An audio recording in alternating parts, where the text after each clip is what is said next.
बिस्मिल्लाहिर्रहमानिर्रहीम।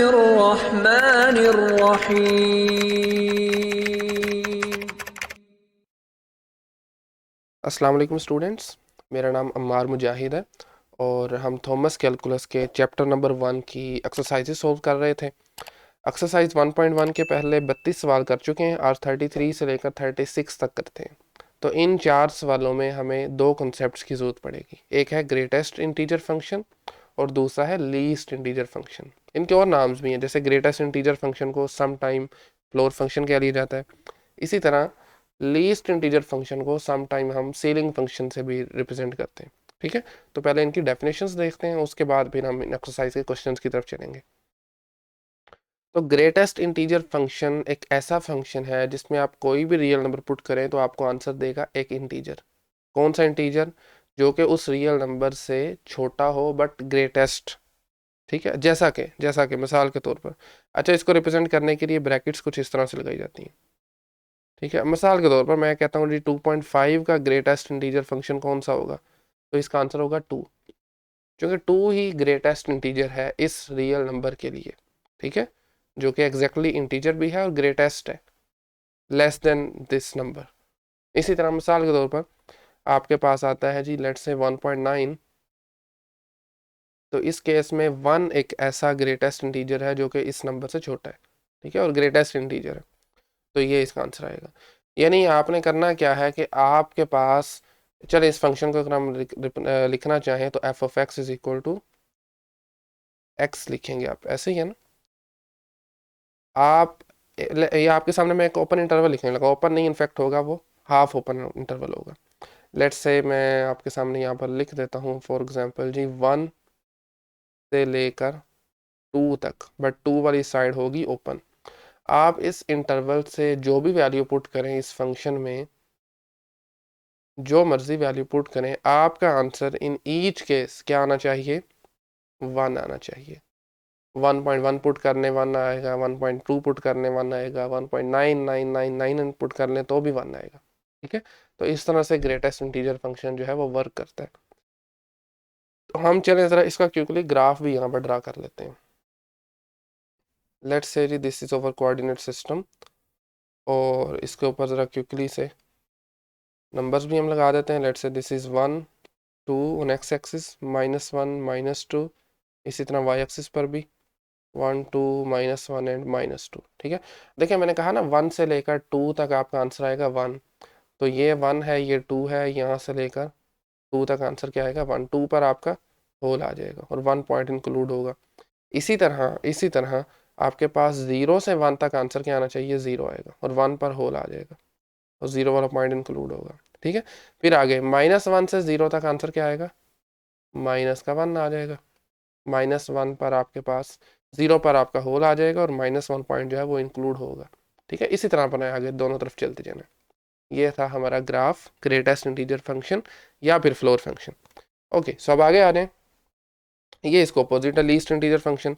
इसमें आप कुछ भी पुट करें आपको लीस्ट इंटीजर देता है, लीस्ट इंटीजर देगा जो कि उस नंबर से बड़ा होगा। लेट से मैं यहाँ पर लेता हूँ, चलें 2.4 ही ले लें, और सॉरी इसकी आपकी जो ब्रेसिस हैं वो उसके ऑपोजिट हैं, यानी ऊपर वाली साइड से आपने क्लोज करना है सीलिंग फंक्शन को। सीलिंग छत कहते हैं ना, तो यहाँ से भी आप देख सकते हैं। तो बहरहाल 2.4 आप आंसर इसमें पुट करें। पहले आपका आंसर आया था 2, ऐसे ही है, इस दफ़ा आएगा 3। ठीक है, ये छोटे से छोटा नंबर जो कि 2.4 से बड़ा होगा। ठीक है, तो लीस्ट इंटीजर, छोटे से छोटा इंटीजर है बेसिकली लीस्ट इंटीजर।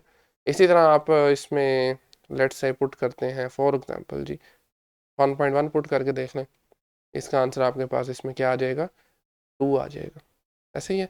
अब आप माइनस वाली तरफ चले जाएं, वो भी ऐसे ही होगा बिल्कुल। आप इसमें पुट करें जी -2.2, तो क्या आंसर आना चाहिए इसका? इसका आंसर आपके पास आएगा सिंपली -2। ठीक है, क्योंकि -2 इससे बड़ा इंटीजर है।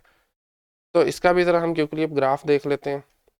ओके, तो this is our coordinate system, और इस सिस्टम के अंदर हमारे पास नंबरिंग कर लेते हैं पहले। This is 1 then 2 1 2 on X Y axis, -1 -2 and similarly -1 -2। Okay, अब देखें आपके पास 2.4 पुट किया था, 3 आंसर आया था। इसमें आपके पास उससे ऑपोजिट है, ठीक है। आप 0 से 1 तक कुछ पुट करेंगे तो आपका आंसर क्या आएगा, इस केस में 1 आ जाएगा, ठीक है। उसमें क्या था, 0 से 1 तक आंसर 0 आ रहा था, तो इसमें आपके पास 1 आ रहा है। इसमें आपके पास ये पॉइंट इंक्लूड होगा, यानी 1 पर भी आंसर 1 आएगा, और 1 से छोटे नंबर बट 0 से बड़े, यानी 0 पर होल आ जाएगा, ठीक है। आप इसको अगर लिखना चाहें तो 0 से लेकर 1 तक, 1 वाली साइड क्लोज करें।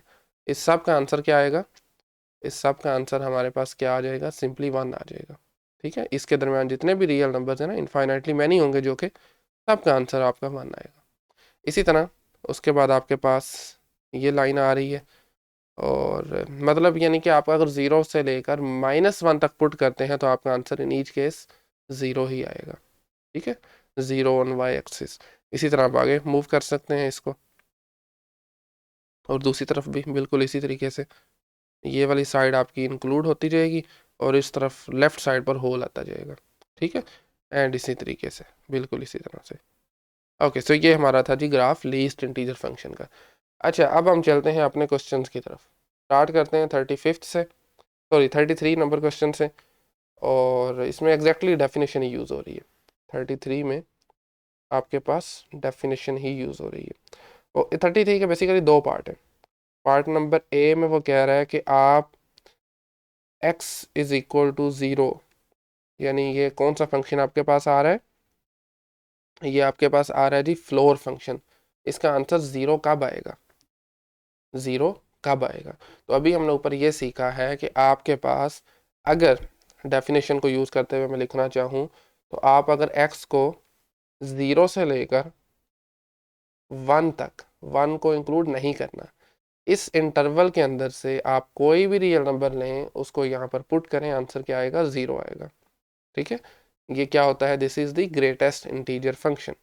आप 0.2 ले लें, आंसर 0 आएगा। 0.3 ले लें, 0.4 ले लें, 5 6 7 8 9, जैसे ही आप 1 को टच करेंगे आंसर 1 आ जाएगा। लेकिन 1 से छोटे और 0 से बड़े रियल नंबर्स के लिए, इंक्लूडिंग 0 एज वेल, आंसर 0 आएगा, ठीक है। अब चलें जी क्वेश्चन नंबर 33 के पार्ट बी की तरफ। वो इसको अपोजिट है बिल्कुल। उसमें आपके पास है जी आपका जो सीलिंग फंक्शन होता है, उसका आंसर 0 कब आएगा, किन रियल नंबर्स के लिए इसका आंसर 0 आएगा। तो आपके पास जस्ट क्या होगा, यहाँ पर थोड़ा सा डिफरेंट हो जाएगा। जस्ट आपने यूज़ करनी है जो ऊपर वाली सीलिंग फंक्शन की डेफिनेशन। यहाँ से देखें ज़रा, ये अगर मैं आपको बताना चाहूँ तो यहाँ ग्राफ से देखें। 0 कब आंसर आया, जब आपने -1 से लेकर 0 तक इसमें नंबर्स पुट किए। -1 is less then x and x is less then और इक्वल टू 0। -0.1 पुट करें, आंसर 0 आएगा। -0.2 पुट करने, आंसर 0 आएगा। चलते जाए -1 से राइट साइड तक, ठीक है। -1 को एग्जैक्टली टच नहीं करना। इससे छोटे जो सॉरी बड़े नंबर्स हैं -1 से, उन सब के लिए आपका आंसर क्या आएगा, 0 आएगा, ठीक है। ये था 33 का ए और बी पार्ट। अच्छा जी, नेक्स्ट चलते हैं अब हम अपने 34 की तरफ, और 34 में भी इंटरेस्टिंग क्वेश्चन है। 34 में वो पूछ रहा है कि आपके पास किन रियल नंबर्स के लिए सीलिंग फंक्शन और फ्लोर फंक्शन, यानी लीस्ट इंटीजर फंक्शन और ग्रेटेस्ट इंटीजर फंक्शन इक्वल होंगे। इसका आंसर मेरे ख्याल में ज़्यादा मुश्किल नहीं है, क्योंकि अगर आप रियल नंबर लेते हैं अदर देन इंटीजर, तो आपके आंसर ऑफ कोर्स डिफरेंट होंगे, ऑफ कोर्स डिफरेंट होंगे। डेफिनेशन से भी ऊपर हमने देखा है, ठीक है। लेकिन अगर आप एग्जैक्टली इंटीजर यहाँ पर पुट करें, तो उस केस में आप देखेंगे कि आपका आंसर दोनों केसेस में सेम आएगा। 1 का ग्रेटेस्ट इंटीजर फंक्शन 1 होता है, 1 का this is the ceiling function actually, तो सीलिंग फंक्शन 1 होगा। इसी तरह 1 का जो फ्लोर फंक्शन है वो भी 1 होगा। तो इसलिए आप ये कह सकते हैं कि आप for any x belongs to set of integers इधर पॉजिटिव और नेगेटिव, आपके पास दोनों फंक्शंस की वैल्यू सेम होगी, यानी ग्रेटेस्ट इंटीजर फंक्शन भी वही आंसर करेगा और लीस्ट इंटीजर फंक्शन भी वही आंसर करेगा, ठीक हो गया। तो ये था 34th। ओके, नेक्स्ट चलते हैं जी 35th की तरफ, क्वेश्चन नंबर 35 में। अच्छा, 35 में वो कह रहा है कि क्या आपके पास अगर आप -x का सीलिंग फंक्शन लें, क्या आपके पास ये माइनस बाहर रखें और फ्लोर फंक्शन लें जी एक्स का, क्या ये इक्वल होंगे आपस में फॉर ऑल रियल एक्स, क्या ये इक्वल होंगे? तो चेक कर लेते हैं हम इनको पहले। मिसाल के तौर पर आप एक्स को फॉर एग्जांपल मैं लेता हूँ जी 1.2 ले लेते हैं, ठीक है, क्या ले रहा हूँ मैं, 1 पॉइंट हम ले लेते हैं जी 2। अच्छा, अब 1.2 आपके पास, राइट सो आपके पास देखें ना 1.2 आ गया, तो 1.2 का ग्रेटेस्ट इंटीजर फंक्शन क्या होगा, यानी इसका आप कह लें कि फ्लोर फंक्शन क्या होगा जी, सिंपली इसका आंसर 1 आ जाएगा, अभी ऊपर डेफिनेशन में हमने पढ़ा हुआ है। और अगर आप माइनस एक्स का यानी -1.2 का सीलिंग फंक्शन लें तो इसका आंसर क्या आएगा जी, -1.2, और इसका सीलिंग फंक्शन लें तो ये ऑफ कोर्स माइनस का 1 आ जाएगा, ऐसे ही है। और यहाँ पर चूंकि आपका माइनस है तो यहाँ पर भी माइनस आ जाएगा, तो आपने देखा कि दोनों का आंसर सेम आया।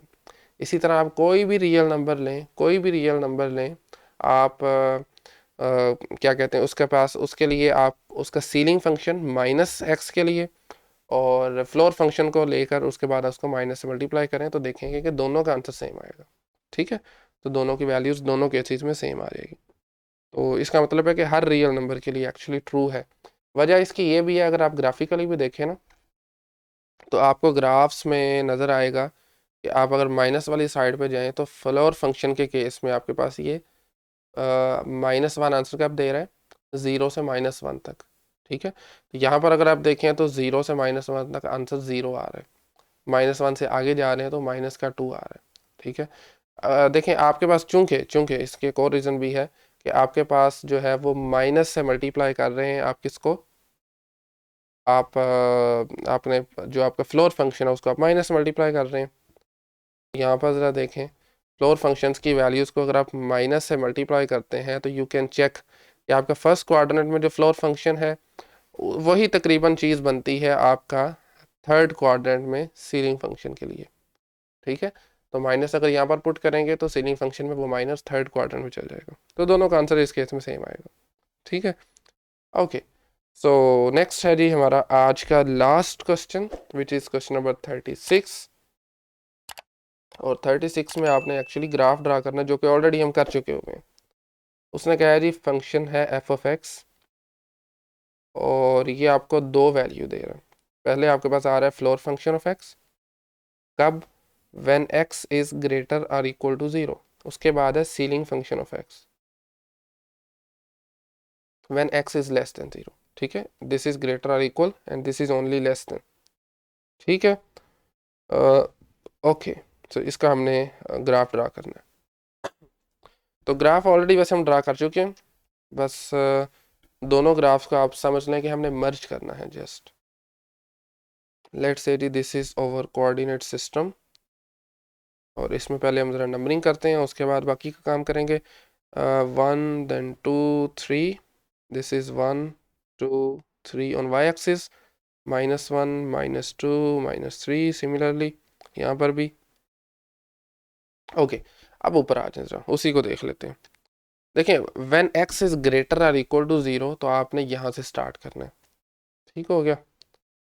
x is greater or equal to 0 तो आपके पास आ जाएगा जी कुछ इस तरह से, और यहाँ पर आपका होल आ जाएगा, ऐसे ही होता है ना। इसी तरह यहाँ पर आपके पास नेक्स्ट कुछ इस तरह से बनेगा।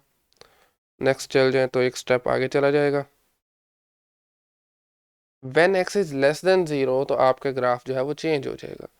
लेस देन के लिए देखें आपका यहाँ पर जो है वो सॉरी ये सीलिंग फंक्शन है, यस सीलिंग फंक्शन है, सॉरी सीलिंग फंक्शन है। तो आपके पास 0 पर क्या है, पॉइंट इंक्लूड है, लेकिन आपने यहाँ पर होल बना देना है, सिंपल दोनों तरफ होल आ जाएगा। तो चूंकि हमारा जस्ट लेस देन 0 है ना, तो आप चले हम इसका कलर चेंज करते हैं, दोनों तरफ आपके पास होल आ जाएगा, यहाँ पर भी होल और यहाँ पर तो है ही होल है उसमें ना। उसके बाद नीचे ग्राफ वैसे ही जैसा आपका ऊपर चल रहा था ना, सेम ऐसे ही आपने उसको लेके चलना है कुछ इस तरह से। मतलब लेफ्ट साइड पे आपके होल आते जाएंगे, 0 से आगे जाएंगे तो राइट साइड पे होल आते जाएंगे, ठीक है। तो ये है जी हमारा 36 में जो आपका फंक्शन गिवन है। बेसिकली उसने दोनों को मर्ज कर दिया ना, और positive real numbers floor function है सॉरी, और फॉर नेगेटिव रियल नंबर्स आपके पास सीलिंग फंक्शन है। ठीक है, सो ये था जी हमारे पास 36। ओके, तो हमारा जो सीलिंग और फ्लोर फंक्शन वाला पार्ट कंप्लीट हो चुका है। नेक्स्ट जो हमारा लेक्चर होगा उसमें हम 37 से स्टार्ट करेंगे। सो आज के लिए इतना ही। Thank you very much.